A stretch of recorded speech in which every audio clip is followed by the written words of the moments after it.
So, welcome. We are at chapter 5 of Tanya, and we're actually tonight hopefully going to be covering chapters 5 through 8. We're going to hit like major points of each chapter so that we can keep some momentum, and we'll do like a brief review of what we've done so far. Okay, so just a reminder of what last week's class was, chapter 4. We talked about, what did we talk about? Gosh, a week ago, it seems so far away. We talked about the garments of the soul. So until this point, we'll backtrack even more. Chapter 1, we talked about the animal soul. Chapter 2, we talked about the infinity of the godly soul, the unique oneness that the godly soul has with Hashem, the Nefesh Elokit. Chapter 3, we talked about the soul powers, the Kochot HaNefesh. Chapter 4, we started to talk about the garments of the soul. We said that the garments of the soul are the thought, speech, and action of the soul. And that when the soul comes down into the body, it clothes itself in these 3 attributes, right? And so these are the 3 channels in which the soul begins to really express itself. Okay, both the, and we're going to talk about a little bit tonight about the animal soul and the godly soul in that context. So thus far, we really kind of focused on the attributes of the godly soul and how it expresses itself. So what we actually ended up the chapter by saying that what's wild about the garments of the soul is that you might think that the soul is on a higher level than the garments. But what the Alter Rebbe is telling us is actually the modes of expression are actually considered higher, so to speak, than the soul itself, which is a crazy thing. Why would that be? The soul is one with Hashem, we said. But what happens is with the thought, speech, and action, that is the ultimate expression. And so the ultimate expression is rooted in an even higher place than the godly soul itself. Because ultimately Hashem wants to create a dir b'tachtonim, a dwelling place in this world. And that happens through us being a channel through our thought, speech, and action. Hi, Dina. Welcome, welcome.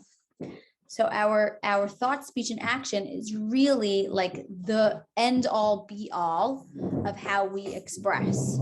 And so it's the ultimate goal of creation is through this final expression of ourselves. And so it's these garments where we have the unique opportunity to express Hashem's deepest and highest will. Okay, so what Hashem desires and what Hashem wants for creation ultimately is expressed through our thought, speech, and action. Okay. That was chapter 4. Now we're entering chapter 5. And I would say if I could sum up chapter 5 in a couple of words, if you want to just like keep in mind this phrase, this is what the whole chapter boils down to, is that you are what you eat. Okay, you are what you eat. What does that mean? What does that mean? Okay. So we talked a little bit about how our thoughts are considered the parents and the emotions are the children, right? We said we had Ima and Abba. Ima and Abba are Chachma and Bina. They come together, they fuse, and they birth the children. Okay, so that's how that's the flow that happens. Dina, you're so distracting because you're so lovely and you come in with such a big smile, and I'm just like, I'm like, I need to like settle within myself because I feel your excitement, and it's like it literally is taking me to a higher level. Literally your fault. We're getting high on Tanya here. Okay, I don't know where I was. I'm gonna start that thought over again. We said you are what you eat, and that ultimately what happens is what we're feeding ourselves up. This is what I was trying to say. That our thoughts are ultimately become our actions, our speech and our words. And so what we're feeding ourselves in our mind ultimately becomes who we are, right? Our thoughts are what we ingest. It literally becomes integrated into who we are. So wherever we put ourselves, whatever spaces we put, we obviously have the discretion to decide what we want to integrate into our lives.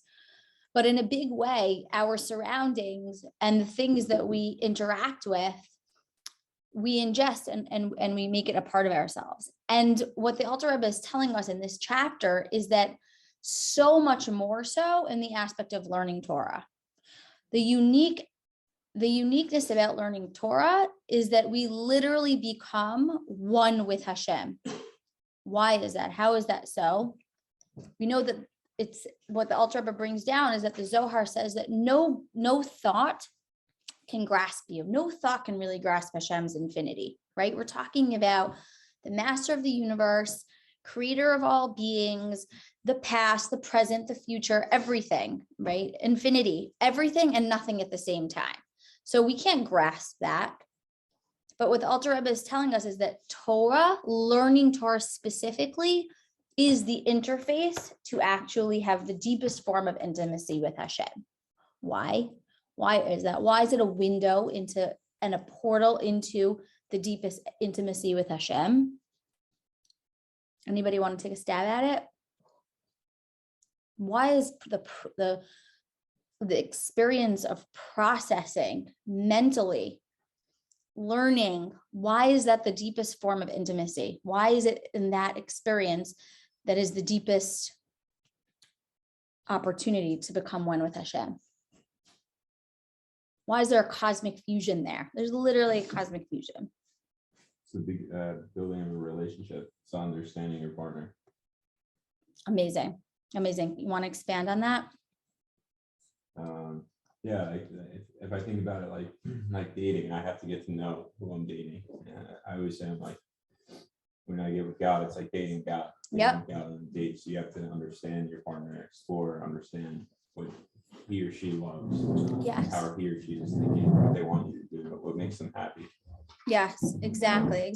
In the process of wrestling with in our minds, going through the mental gymnastics and asking questions and inquiring and being inquisitive and being curious, what happens is our minds literally every single nook and cranny of our brain, every single space, so to speak, in our consciousness becomes one with Hashem. And that process is in a way superior to doing a mitzvah, because when you do a physical mitzvah, it's very much, I don't want to say trapped, but it's very much confined to a physical space and time, right? If you put tefillin on, it's specific to the morning, it's specific to that time of day, it's specific to your arm, to your head, that consciousness comes in throughout that day. But when you learn Torah, what happens is the processing experience, actually we ingest it, we internalize it. Obviously, there are different levels of learning. There's learning, and then there's really learning when we're really in, right? It's like going to the gym, right? You go to the gym or you really go to the gym, right? And there's a process of getting to know somebody. You know, when you bump into someone and you're like, hey, how are you? Good to see you. And it's kind of this like superficial, you don't really get an opportunity to go deep, right? So also we can have this kind of like, we're living parallel lives with Hashem, but we're never really meeting. But in the process of learning Torah and learning Hashem's will and learning Hashem's desire and asking questions, and really like, it's not just like a, hey, how are you? Good to see you. It's like, I want to get to know you. Who are you? What do you want? What are you trying to create? What's the point? What's the purpose? Where do I fit in this? Where do you fit in this? Where do we all fit in this? It's in that experience that now we turn this one-dimensional relationship. Now it's turning into this, it's expanding. It's expanding into all of us, and we're ingesting it. And so it starts to take form in our thoughts, in our speech, in our action. So the same way when you eat an apple and it literally becomes a part of you. You use that energy to serve Hashem, right? It becomes the energy to actually exist in the world. And so too with Torah learning, when we're learning energetically, what's happening is it's informing and impacting how we relate to the world around us, because it's affecting our intellectual faculties. And ultimately, it penetrates into our emotions, right? Because what we said was our parents, the Ima and Abba, are our Chachma and Bina, and our thoughts will then birth our emotions. That's the case with our godly soul. We're going to learn we're going to get past that point. But so when we're learning Torah, there's this superior aspect where we know that there's actually a superior, Torah study is superior to any other mitzvah. It's equal to and superior to all mitzvahs because it's completely encompassing. I just want to make sure I didn't miss anything here.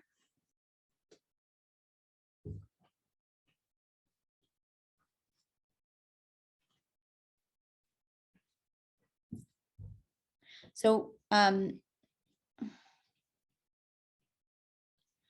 where we said like mitzvahs, I just want to finish this one thought, where we said that mitzvahs are the garments, really become our garments, or when we engage in a mitzvah, it's likened to our garments.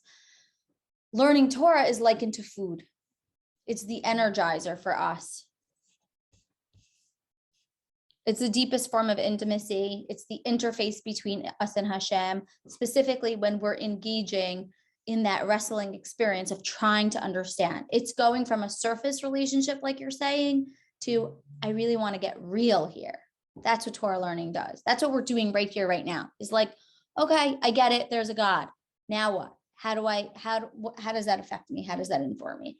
And that's the deepest form of intimacy. Sorry, what were you going to say?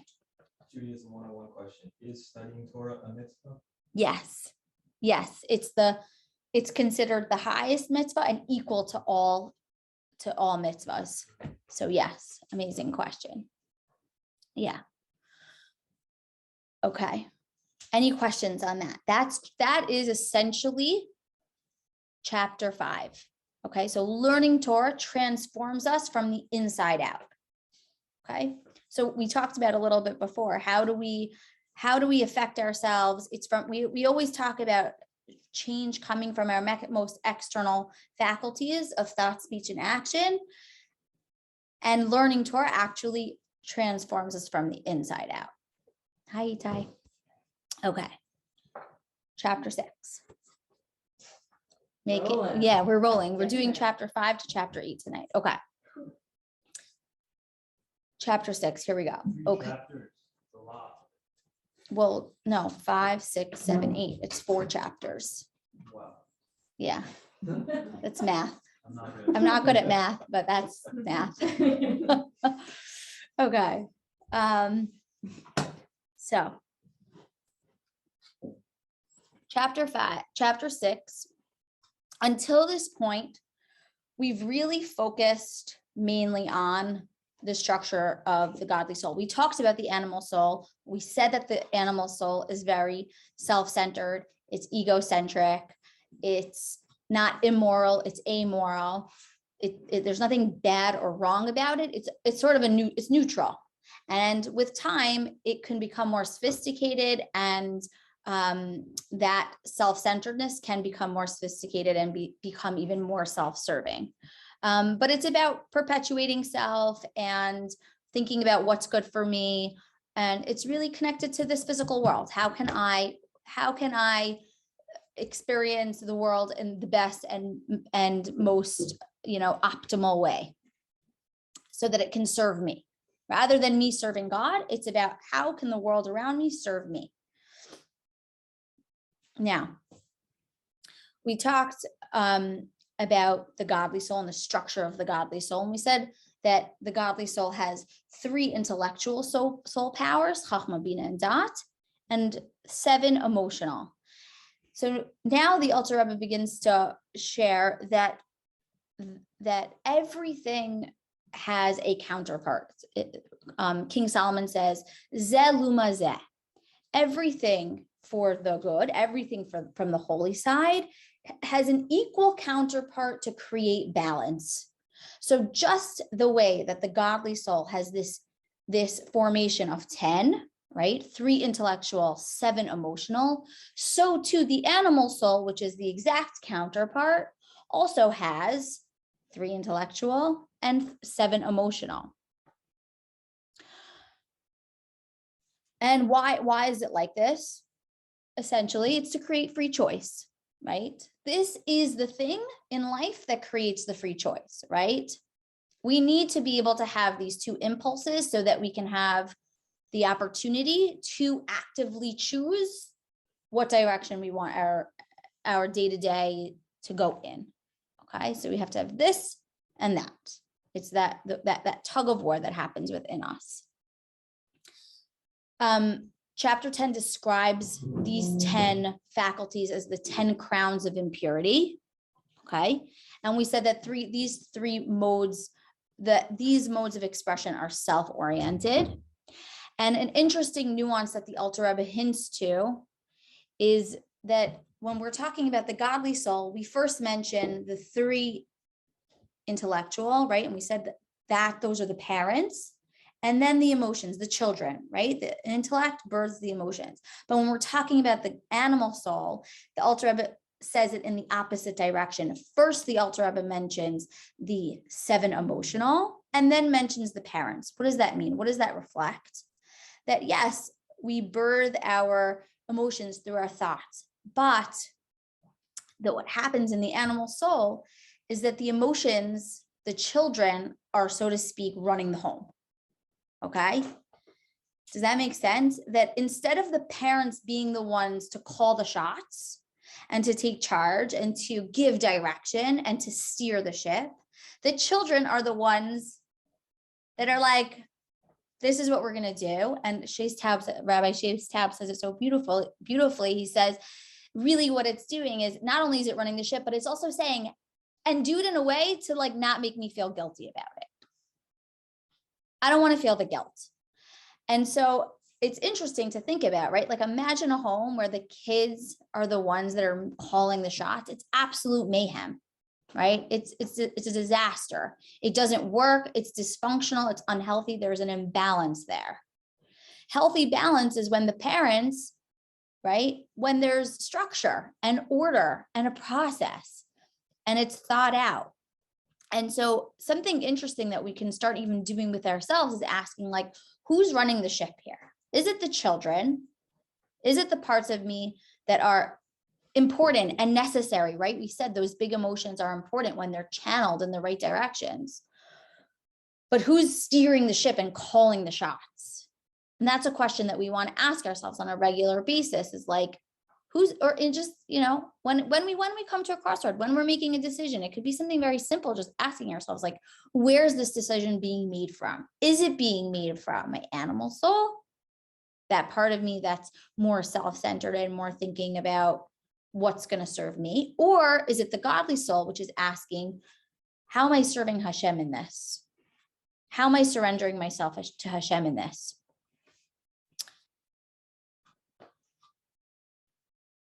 And I think it's really important to mention here that what does it mean that we said this before, that the animal soul, it's not bad, right? We said that the animal soul is amoral.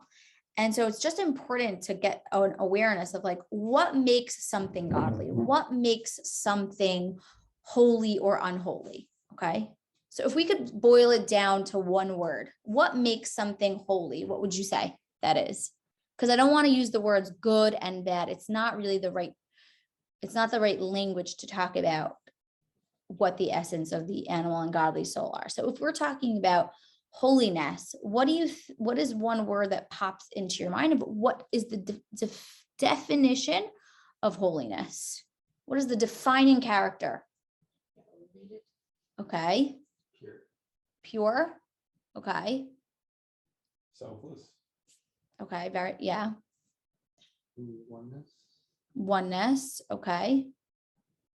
They all really are intertwined and they're all correct. I would say that selflessness definitely comes into the realm the most. And I would say a good gauge is the word surrendered. right? How surrendered and how given over something is defines its holiness. Okay. How unsurrendered, how much of a self there is in the picture is the definition of it. And it doesn't have to be something totally negative and totally bad, but you can just ask, how surrendered is this to Hashem as well versus, how ego driven is it, right? And we said ego is edging God out. How much self is there in this? And in the Alter Rebbe's language, and in the language of, I think it's from the Zohar because it's Aramaic, the word is sitra achra, sad achar, the other side, right? Being anything that is motivated, I don't want to say it like that, but when something is activated from a self place, it's sourced in what's called the sitra achar, the other side, meaning not the side of holiness, but the other side. That's the language that's used. And so something is either absolutely submitted to Hashem or it's not. It's really simple. I remember Rabbi Posner said this. I heard him say it back in the day. Something's either holy or unholy. Like we can be on the fence and we can play the game of like, but truly it is. I don't want to say things are black and white because it's not, and we could fall into gray zone even within the realm of halacha. But for the most part, there's holiness and unholiness. Okay. And I think that a powerful word that I really want to hone in on right now, in Chassidus, we use the word bitul. Bitul means surrendered, completely surrendered. And I think a great way to think about it is be a tool. Be a tool. We usually think of that as like, don't be a tool because that's like you don't want to be a tool. But when you're a tool for Hashem and you're completely given over as a tool for Hashem, that's literally there's no higher, you're an Eved, you're a perfect soldier of Hashem. So you want to, bittul means you're surrendered, you're completely given over. Your will it's not about your will, it's not about what you want. It's really being able to have the humility to say, okay, what does Hashem want? This is Hashem's world. I just work here. I'm just trying to be a channel. What does Hashem want? I just want to be a tool for Hashem. That's it. Mic drop. Chapter 6. Okay, that was chapter 6. Damn. Okay. Be a tool. Be a tool. You want to boil it down? Be a tool. It's the holiest tool you can ever be, is to be a tool for Hashem. Okay. Chapter 7. Okay, moving along, talking about the animal soul. We said that the animal soul is neutral, right? Just to reiterate, it's not bad, it's not good, it's amoral, it's in a neutral zone. And what that means is, I guess I want to break it down like this. The Alter Rebbe discusses, and we mentioned this word last week, the word klipa. We said klipa is a shell. It's a peel, it's a husk, it's a surrounding. Klipa means there's some kind of husk that's covering over, okay? So think of, I don't have any nuts on the table, but think of like a pistachio. It's a hard shell, it's not edible. But then you have the shell of an orange peel. Theoretically, I have friends who literally will bite into, I don't get that, but you can use it. It's zest, right? Like theoretically, you can use that, right? So there are different kinds of klipas, even manifested, right? That you can have access to, revealing what's on the inside. Okay, so I want to use that framework. Klipa is a shell that's concealing, and there are different types of shells. Some shells you cannot benefit from, some shells you can. You can bite into a kiwi. It doesn't seem like you can, but I bite into kiwis with the skin on. That's where all the fiber is. Bite into it, try it. It has like a funny texture, but it's a cool experience. So klipa just means a shell, a surrounding. Then there's what's called klipat noga. Okay, klipat noga. Noga means shiny. Okay, a shiny shell. What does that mean? A shiny shell. It's interesting. I didn't really know this until recently. Maybe I learned it in the past, but I didn't remember it when I learned it. But I was like, that's so interesting. A shiny shell. What in the world could that possibly mean? And I think the best way to think about it is shiny reflects the packaging, but also what it's reflecting is really when I'm saying shiny, what it's saying is that it's translucent. It's see-through. So what does that mean? That means that you can actually see through. So like take this grape, there are grapes on the table, right? If you hold that grape up to the light, literally, you can see, and this is Rabbi Shay's tab. This is like a chachma that I didn't make up. If you hold it up to the light, you can see through that transparent layer of skin all the way in to see the seed. Okay. And so klipat noga really means that it's neutral in the sense that you can see the spark within it. You can see the potential inside that physical thing. Okay. So 99% of the world falls into the category of klipat noga, into this parv neutral space where there's a potential inside that you can see and that you're actually able to extract. You're able to see the godly spark within it, and you have access to elevating it, to revealing it, and to bring light to it, and to redeem the sparks, the fallen sparks that are within it. That's klipat noga, and that's where our animal soul is sourced in. Our animal soul is rooted in klipat noga, meaning it's neutral and it can completely be pulled to the side of total godliness.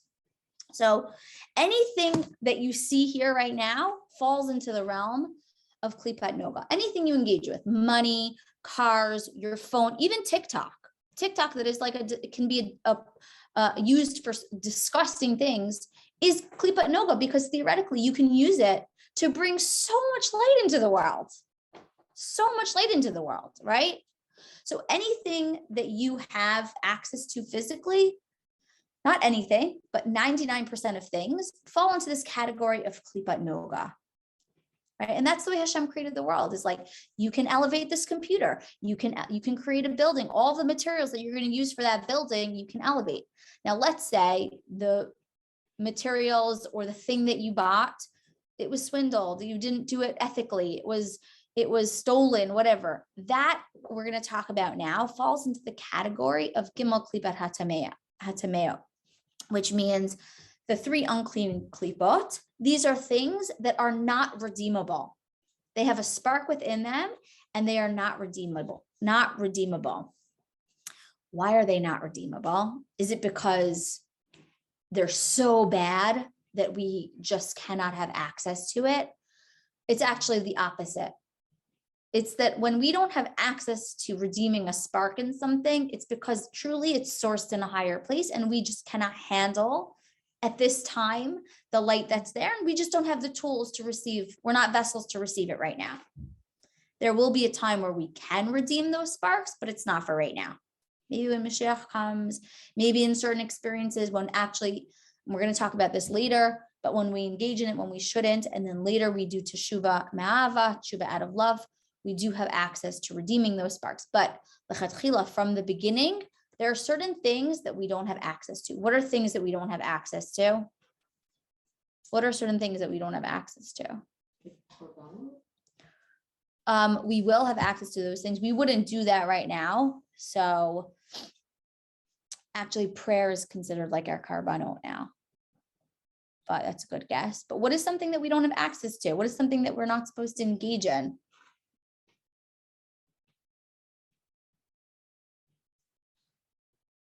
There's one thing I can think of, like in Israel, don't they have like a law where like on like the 7th year, you're not supposed to grow plants, or you're not supposed Shemitah. to, Exactly. or Can't have, you're not allowed to do like. you're not allowed to take- work the land, and you're not allowed to Right. benefit from anything that's grown. Right.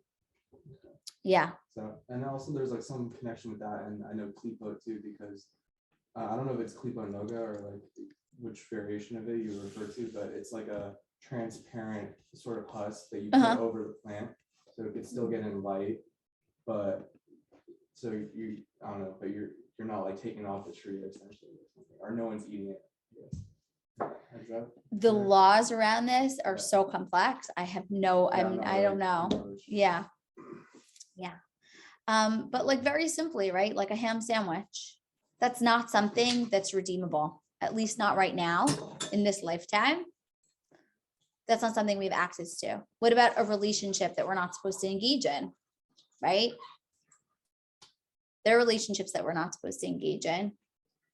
That's not something that's redeemable, right?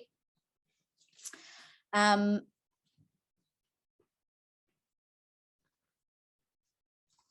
are you saying that there is still a spark of Hashem in those things, but just not for us, for somebody else to redeem? So does that mean 100%. that Goyim can redeem, for example, Goyim can ham engage, sandwich? a non-Jew can engage in pig and pork. There's nothing wrong with that.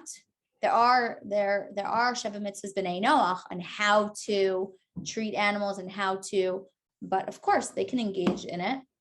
But like, for example, a pig, it's not that a pig a pig has a godly spark. Hashem created it.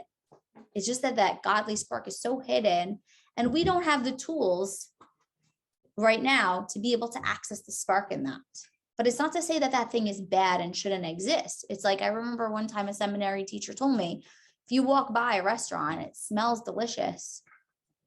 But like, it's weird because it's like, can I benefit from the smell? Like, can I like it? And it's like, no, it smells delicious. It does. I'm not denying that. But what Hashem asked of me is to not engage in that. And that in itself, there is a level of elevating it from not engaging in it. It's something else. But yes, there's an aspect to, I'm not going to engage in it. And that in and of itself is some form of elevation for it. Yes. Can non-Jews elevate mitzotzot also, or is it only Jews that can do that? It's a good question. It's a really good question. I think that if I, from my understanding, my very limited understanding, there is a framework for a non-Jew also, right? Hashem created this world, not just for the Jewish people, it's for everyone. Every single person on the face of the planet has access to understanding and wanting to serve Hashem and to coming in contact with Hashem's ratzon. And so for a Jew, it's like this, and you could even break it down. For a female, it's like this. For a Kohen, it's like this, and for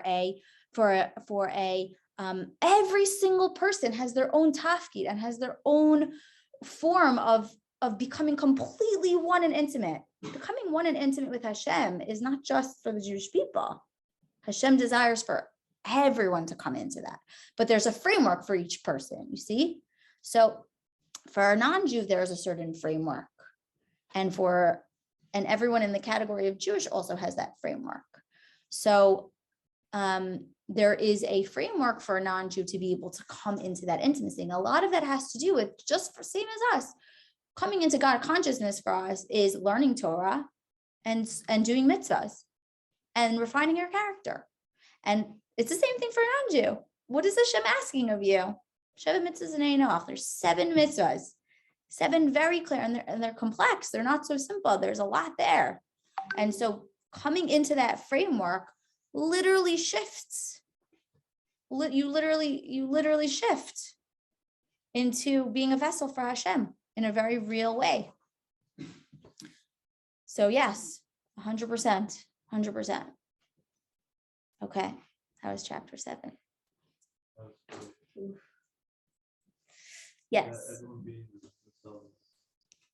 That's Mhm. about like the most true you is Hashem. We talk about this on Shabbat all the time. Like, Right. being aligned with Hashem is the way to be the most real. And Hashem's vision of each of us is so different. And people think like I want to just be like this, or they have this thing of what it looks like to be aligned with Hashem. And that it might be true for someone or not. And it's very confusing. Yeah, it's true. And it's I'll just mention this off of what you're saying. At the Beit HaMikdash, at the temple, there's actually different tasks. There are different jobs in the Beit HaMikdash, right? There's like the Leviim, they're playing instruments, and you have the Kohanim, and there's korbanot that are happening by the Kohanim. And there's also all of these access points into the temple. And every single tribe has their own unique door that they're coming in through. I don't know if you've heard this before, but there's 12 doors, and then there's a 13th door. There's 12 access points into the Beit HaMikdash. And Rav Pinson brings this down, is that when you go through a door that isn't yours, that's considered like suicide. Because what you're doing is you're saying, let me articulate this properly. You're not owning who Hashem made you to be. Hashem very deliberately gave you your life circumstances with your parents, with your background, with your life, with your skill set, with your struggles. Everything that you are is your portal to being intimate with Hashem. And when you deny that, and you say, and you think, oh, I should be like this, or oh, I should be like that. Oh, I want to be this tribe. I want to be that tribe. You're literally denying Hashem. No, Hashem said that this is who he wants you to be. Who are you to say what you think you should be? It's not part of your jurisdiction.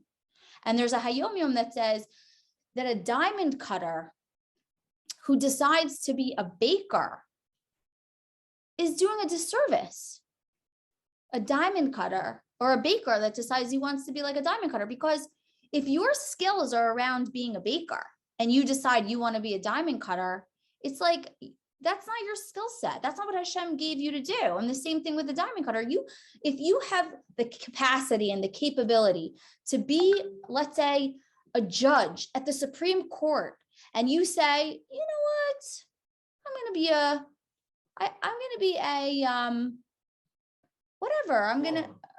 what?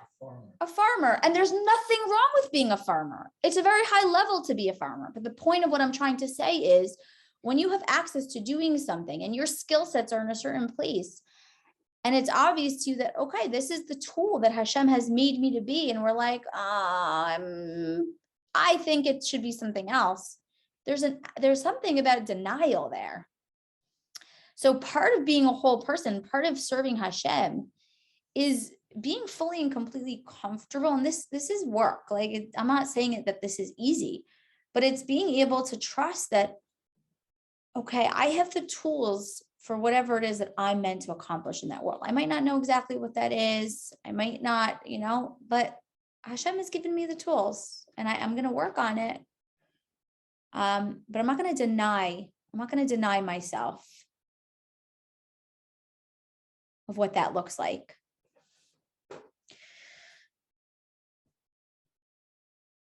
Okay. Chaim? Mm-hmm. Mm-hmm. These things that have the klipa, right? Are these just physical objects, like you mentioned, a computer, or is it also concepts and ideas? Great question. What can I get you? Spoon? It's a great question. So, klipa means a concealment of the godly spark. It's a concealment to not be able to see Hashem there. Now, everything falls into the category of, really, there's some level of concealment, whether it's a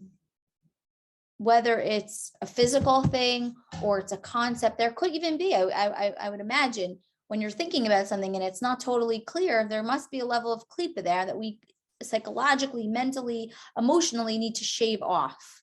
So klipa really just means that there's a concealment of the godly spark that's within. Does that make sense? Okay.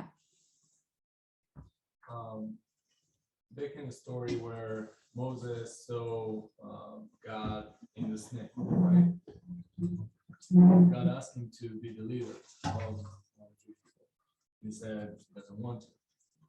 How does it come aligned with it? Yeah, I know. It's a great question. Moshe. See him saying no to something like, yeah. Dude, don't say no, like. Yeah, Moshe. Yeah, I mean, Moshe Rabbeinu is considered the most humble, right? Totally humble. And that's why he is considered the greatest prophet that ever lived, literally spoke to Hashem and was able to receive fully and completely without basically destructing.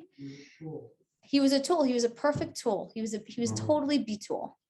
And at the same time, we see that Moshe Rabbeinu consistently was like, who am I? Who am I? There's so many other people that can do this job better than me, right? I have a lisp, he said. There's Aaron, he can go. He's the brother that's so much more able to have conversation and be persuasive.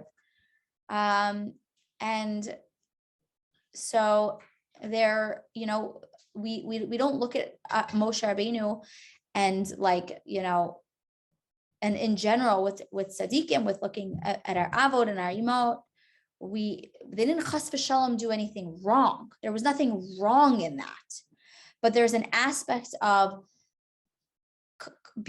coming into a leadership. Think about yourself, you know, when how much more so becoming the leader of Am Yisrael and being the soul that's going to speak to Hashem directly and going to, so we're also all Moshe Rabbeinu is of our own story.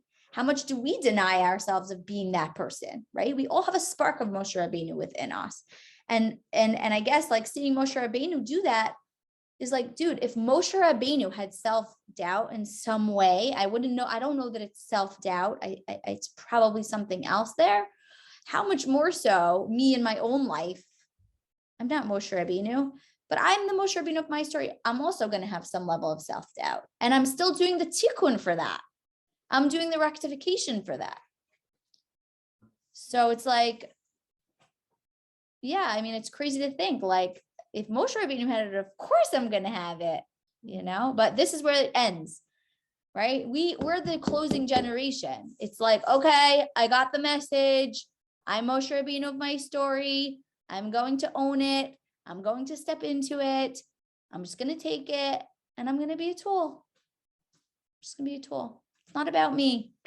And that's so much of this work of self-transformation is recognizing how much we're just a tool. It's not about me. It's not about my skills. It's not about what I can do, what I can't do, what I have done. It's not about the family that I come from. It's not about my past. It's like you are just a tool. And so much of it is just reminding ourselves, okay, Hashem, I'm just here to hold whatever it is you're asking me to. I'm just going to be a vessel for it. I don't know it. I don't get it. I don't grasp it. I'm just going to surrender myself to it. It's a lot of work. It's work, but that's the work. It's like all Chassidut really boils down to this word of bitul. Like if there's one word to meditate on, it's bitul. It's deflating a sense of self, and that doesn't mean being small. And that doesn't mean not having pride. And it doesn't mean not being passionate and not being excited and it's actually the opposite, right? When we recognize that actually Hashem is what's funneling through me, what's greater than that? I'm so fortunate that I just get to be a vessel for it's like I'm holding the infinite within me. It's a gift. Thank you, Hashem. Thank you, Hashem. Thank you, Hashem. And, you know, we're constantly in the work of, right? There's a famous Hasidic story of, I don't know the exact details, but a famous Hasid in one pocket, he held, I'm nothing, I'm dust of the earth. And in the other pocket, he kept Bishvili Niver Olam, the whole world was created for me. And it's constantly this dichotomy. It's this dialectic of, I'm nothing, but I'm everything. I'm literally nothing. But Hashem, you created me. So obviously there's something that I need to do in this world, but it's all from you ultimately. It's like this constant, like, you know, we're on this like pinwheel of like cycling through these two things. Okay. I feel like I'm beating a dead horse and everyone gets what I'm saying, right? Like it's be tool. That's it. Be a tool. Okay. Chapter 8. Okay. So the Alter Rebbe starts to drop some legal terms, but and then he takes it a little bit further. And we learn these terms of something that is asur and something that is mutar. Okay, something that is asur is prohibited. We can't engage in it. Okay, and literally what it means is that it's tied down. It's bolted. It's like you can't lift it. Okay. Something that is mutar, you can engage in it. It's not tied down. So this is the way in which Hashem structured the world, that most things are mutar, are not tethered down. They can be elevated. Now, that doesn't mean that necessarily we should be engaging it and certainly should be indulging in it, right? Even something that we can engage in, let's say, even water, God forbid, not God forbid, even water, when we drink it in excess, right? Even that to a certain degree can be dangerous for us. Water gives us life, but even that, when we take it to a degree that's not healthy, it can be a detriment.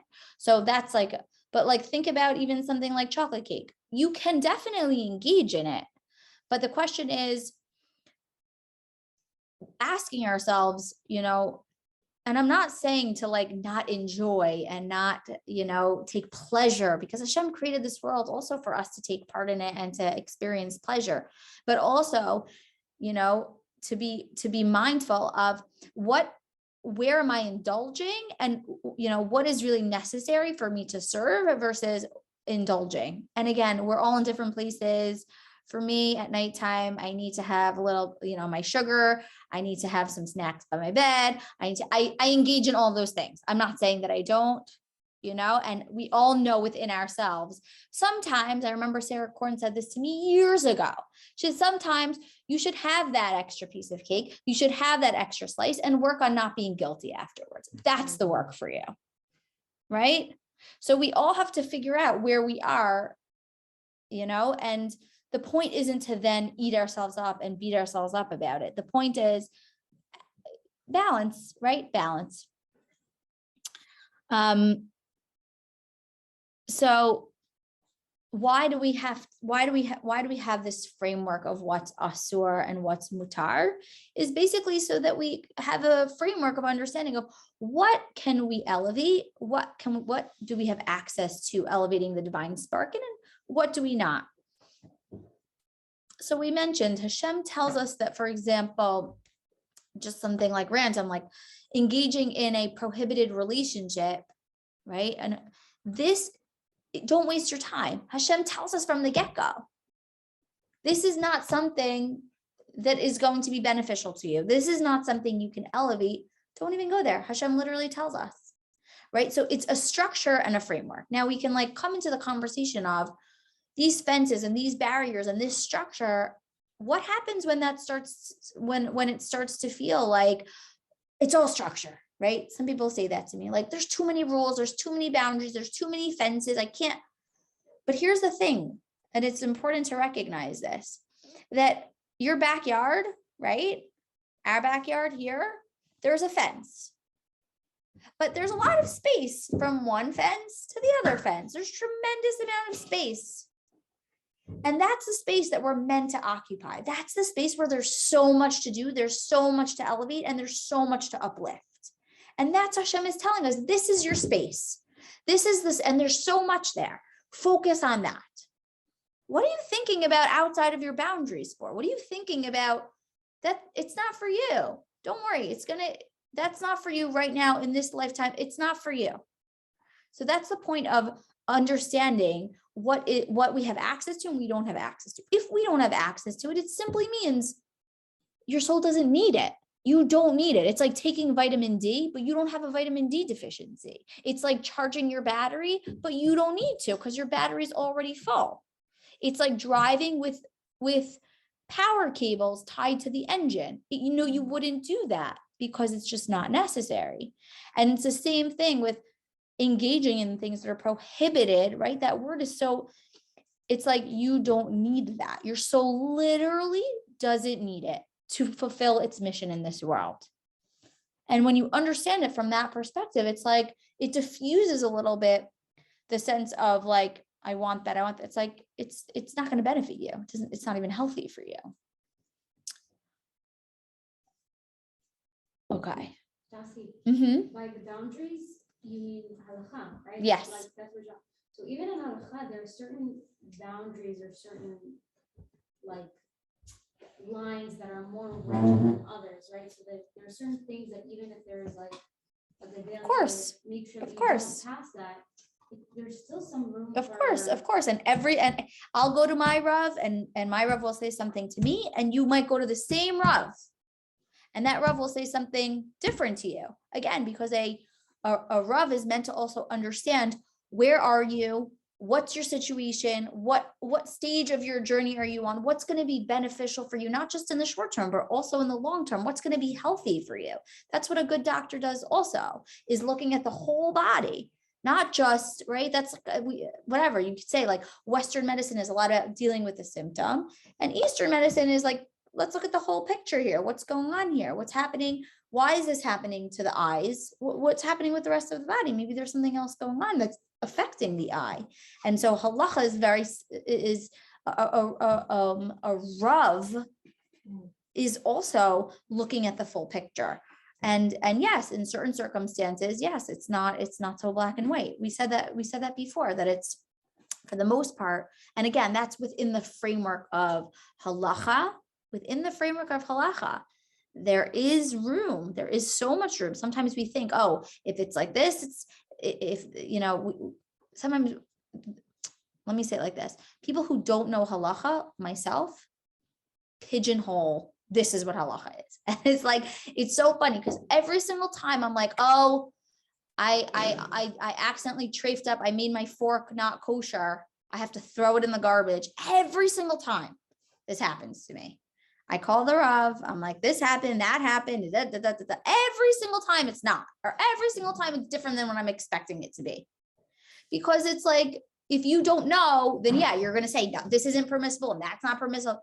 But a Rav who's trained and knows the full picture is asking certain questions and is seeing things that you're not seeing and has a deeper understanding, and it has access to being able to say, no, that's actually perfectly fine. You're okay.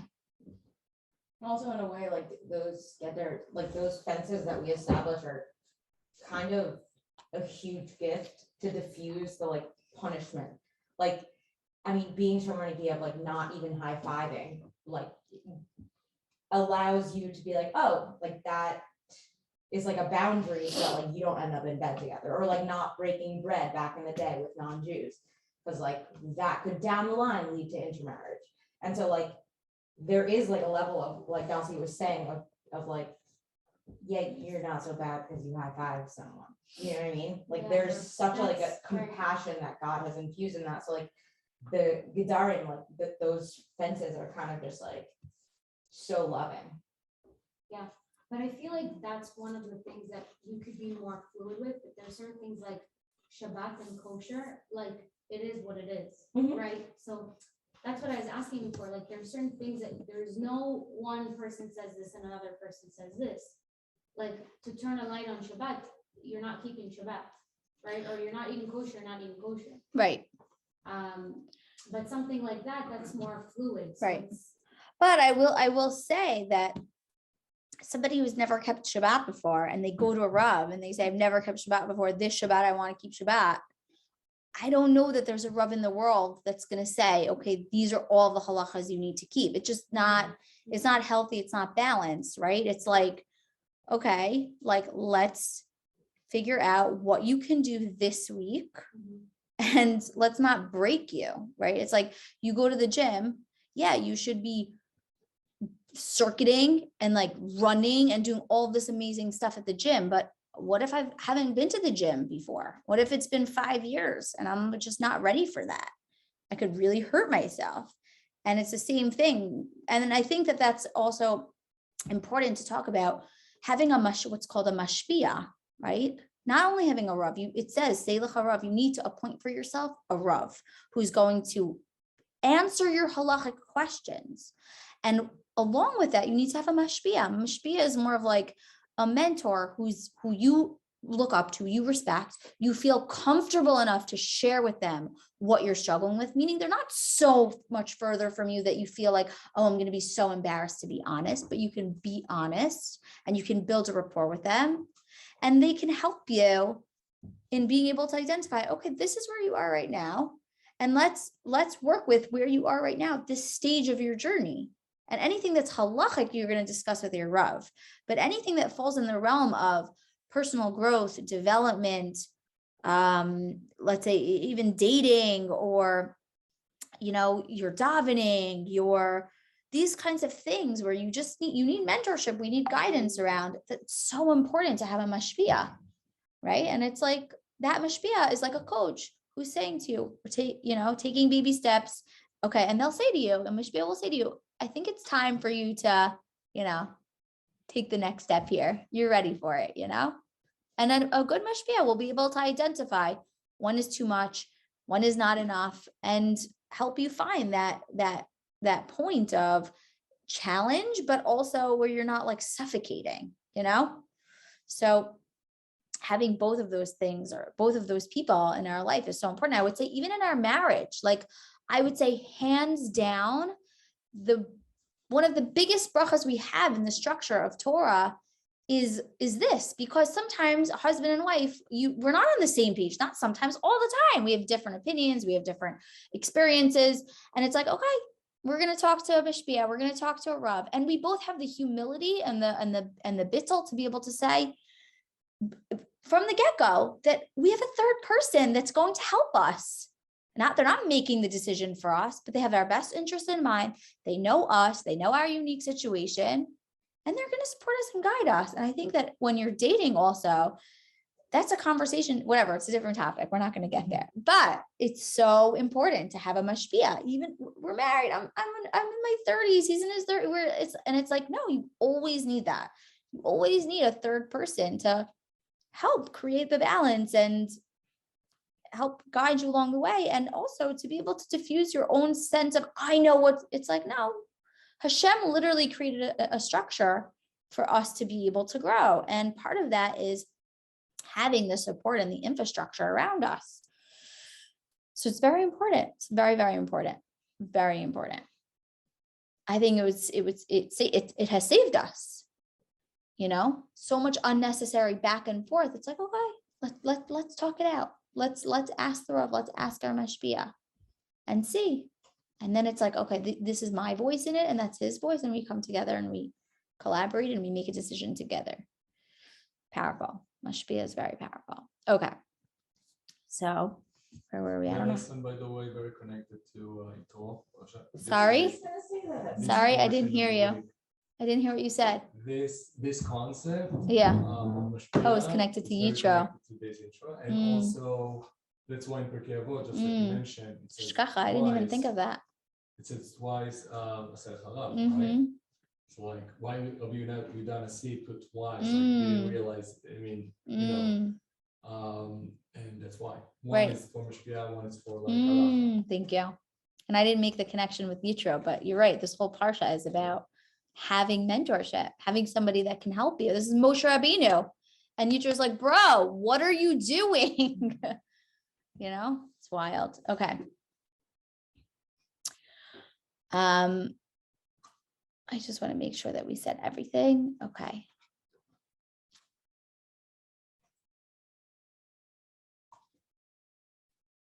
Okay, and just the last part of this is when we do go outside of the fence, and we've mentioned this now a couple of times, so I'll just briefly mention it, is when we do go over that fence and we do engage in something after the fact and then realize, right, oh, I need to do tshuva on that. I didn't, right? So the Alter Rebbe says that actually if when we do engage in things that we're not supposed to, this is what tshuva is for. Tshuva is like, okay, not only am I not going to do that anymore, but actually what Alter Rebbe tells us in this chapter is when we do tshuva out of love, tshuva me'ahava, right?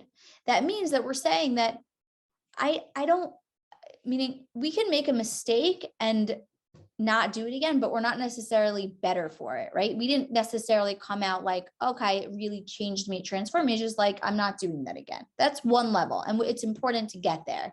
But then there's another level, which is tshuva ma'ava, tshuva out of love, where we say, I never want to be disconnected again. I don't want to be in a place where I feel a separation, and therefore I'm going to be more vigilant and I'm going to be more careful. And that level of tshuva, actually what it does is it literally elevates the past sparks that we the klipa that we were giving energy to it, now it shifts it over. And now it's not klipa anymore. It's like, it literally elevates the sparks. We literally, what's the word I'm looking for? We retroactively shift that energy energetically. Everything that we did in the past in that area has now moved into the realm of kedusha, and it actually is considered a mitzvah. It's not just, you cleaned it up, you cleaned the schmutz. It's like you shined it and you glossed it. It becomes a mitzvah. That's not to be taken lightly. Okay, so why does it become a mitzvah? It's not like it just goes away. It becomes an energy of light there.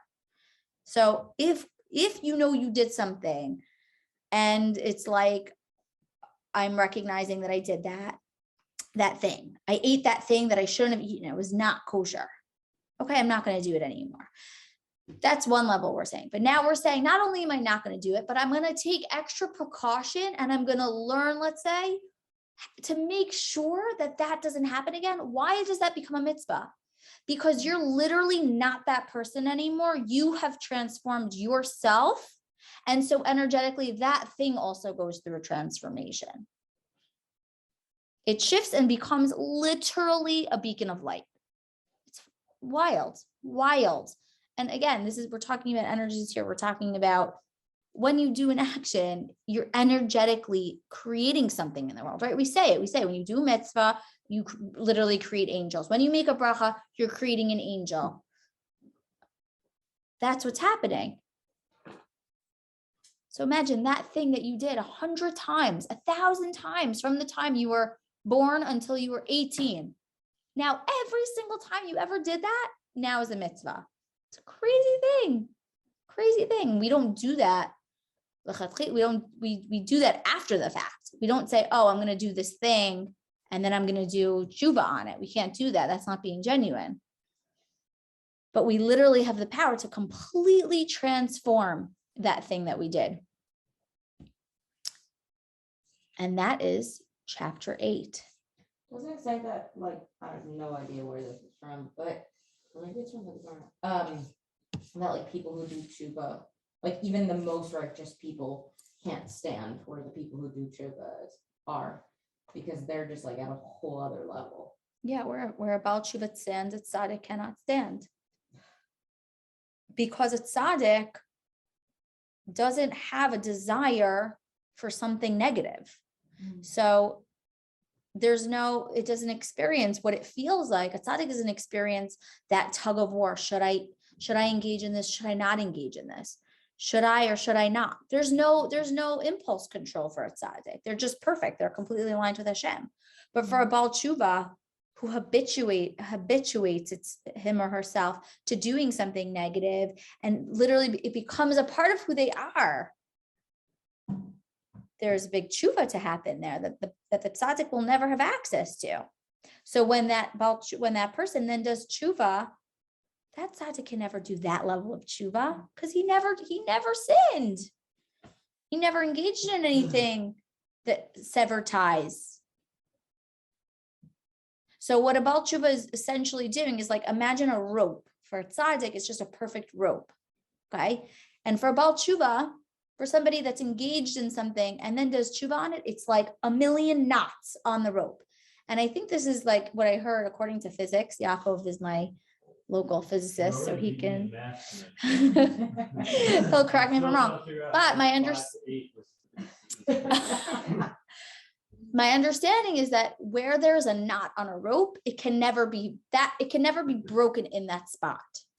In that spot of the knot, it can never sever. Maybe next to it, but on the knot, it will not sever. And so Baal Tshuva has like knots, and it won't sever here, and it won't sever here, and it won't sever here. That's the knot. That's the rope of a Baal Tshuva. Is like it becomes so, when you do tshuva on something from a place of love, it's so strong because you're like, I never want to do that again. I never want to, right? What if you do it from fear? It's not the same as doing it from love. It's definitely a level to do it from fear, but the highest form, my understanding, is tshuva out of love. Because when you're doing it from a place of fear, it's not necessarily motivated by wanting a connection. It's motivated by the punishment that you could get, by the reward that you're not going to get. And that's not the point, right? So imagine if in my relationship with Yaakov, imagine if I didn't do something because I was afraid of the repercussion versus it being motivated from a place of, I yearn to be close to you. So it's definitely a level. Listen, fear is a mobilizer. And in certain areas of our life, sometimes we need to be smacked around to kind of be pushed over the edge.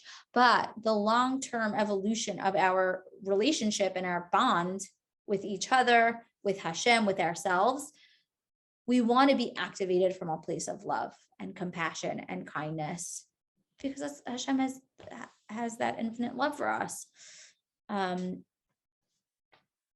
Is it that love is like more of a stronger force than fear? Like you're more inclined to do something and succeed with it out of love, and if you're just trying to like avoid it. Yeah, I mean, it's interesting because most of the time, change doesn't happen from a place of love and comfort, right? Usually when we're pushed in a corner, we were talking about this a little bit, when you hit rock bottom, that is usually what gets us going, right? And actually, it's the famous talk of the Rebbe in actually his last speech. One of the major concepts is teaching ourselves to do the opposite, to be motivated from a place of love. It's much easier when we're in a dark place, when we've hit rock. I don't want to say easy because it's never easy, but when we're hurting and when we're having a hard time, it's easy to be like, okay, Hashem, I surrender to you, right? But what about when you're in abundance? What about when you have all the love, you have all the money, you have all the success, you have everything under the sun? That's where Hashem wants us to be. I still want you. I don't have it all. And so the highest form of God consciousness is being able to come into actually a place of abundance, recognizing the abundance that we have, being in a state of mental gratitude, in expanded consciousness, what's called mochin de gadlut, expanded consciousness, and from that place calling out to Hashem. That's the greatest thing we could possibly do. So calling out to a place of Hashem from a place of fear, it's like this scarcity. I'm afraid. It's shivering. It's you feel it. It's like we recoil. But when it's from a place of like heart open, a sense of openness and a sense of abundance and seeing Hashem and recognizing how infinite, right, and vast Hashem is. And our heart is open, and it's not from a place of fear. It's a place of calm. It's from a place of menucha sanefesh, a calm soul. That's fire. That's like, and again, you can literally think about it. The best way to think about it is, imagine you're in a relationship with somebody, right? How do you want to be bonding with this person? Do you want to be in that scared, afraid space? Obviously not, right? We want to be in a place of, right, like rapture, is that the word? Like just total awe, total love, total bliss, right? It's like, I feel you, Hashem. You say anything done out of true choice? Is anything done out of love then? Like, just say like, if I'm truly choosing, or if there's truly love there, then I'm going to choose God 100% of the time. Mm-hmm.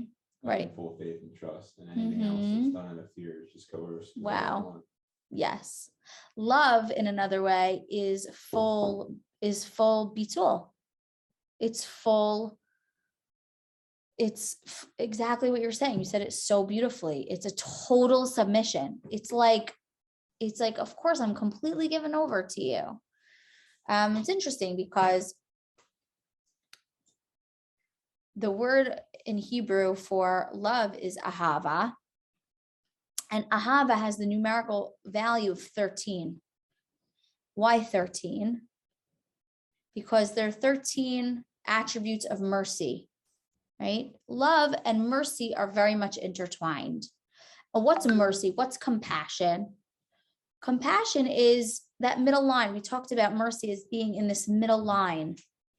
And in order to have mercy, there has to be a great sense of bittul. There has to be a great sense of creating space for other, right? Compassion is, I'm able to see you because I have deflated myself. When there's so much of me, then I can't see you. But if I've deflated my ego, then I have room to be able to have compassion for you and to have compassion for you and to have compassion for you. And so love, right? Having love means that ego has kind of diffused, and it's not just about me and what I want. And I think the best way to think about it is like a parent-child relationship, even more than a spouse relationship, because for your child, the love is like, I would do anything for you. I would literally do anything for you. And that takes like, I would put you in front of me. And that's our relationship with Hashem is parent-child. Chaim. It's also echad. Echad, exactly. Become one with the person. Yes, thank you. Instead of like being you and me, it's the togetherness. of Yes, one yes, exactly. Yes.